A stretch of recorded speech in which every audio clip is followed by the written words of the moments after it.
I'll show you guys how to put a cooler Fish Pro onto an old seadoo, and this is not that old, 2016 GTX, rxt-x 300, and of course this will go to the wake and everything else in this category with this. But so as you can see, I just want to show everybody before I even start how solid this is. This is extremely solid. So what did I do to get this on here that solid?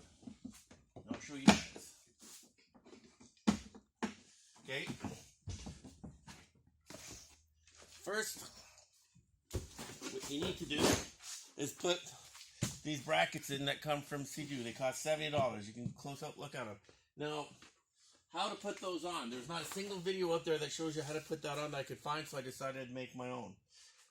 Basically, it's just 4 holes and these things screw right in. Not very hard. First you put, of course, you always drill first and screw it in. So what I did is I got the information here on how to put them. Right, the biggest thing is make sure these are 15.5 inches inside. So I'll show you a picture. You can pause on it. See, those are the measurements. Can you see them? Okay, so those are the measurements. You go ahead and put them in there. Only thing I would do is put some gasket sealer around the bolts before you screw it in. And they screw nice tight. One thing to remember: don't go the whole drill about that much. You'll hit the exhaust system. There's exhaust hoses down here, and you'll puncture them. So I would go in only about 30 to 40 millimeters. That's it.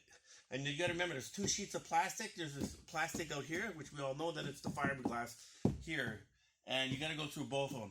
That's about 30 millimeters, and you'll hit both of them. That's basically nice and simple. Once you got those installed, and they're nice to as you follow the diagram. The cooler.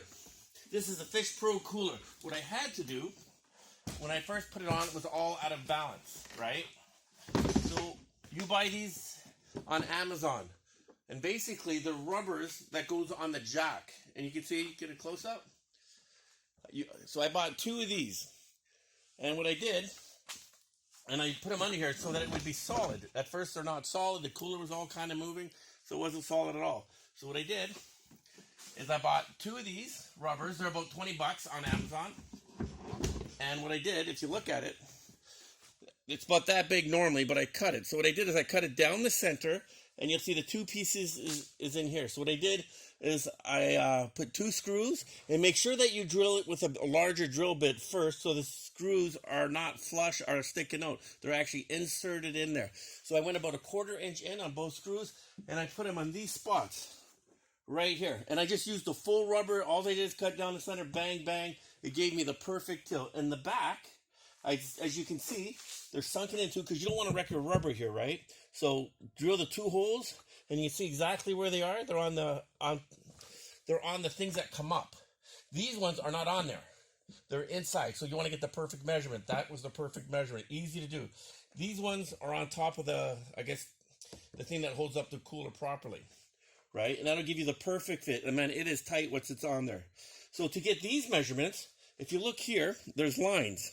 See those lines? Get a skill saw or whatever you want and cut right inside the line. And you have 2 pieces. That'll give you the perfect measurement for these ones here. Screw them in. And make sure nothing's sticking out. Again, you don't want to wreck that. Then take your cooler. And I also put glue. I put no more nail glue in there.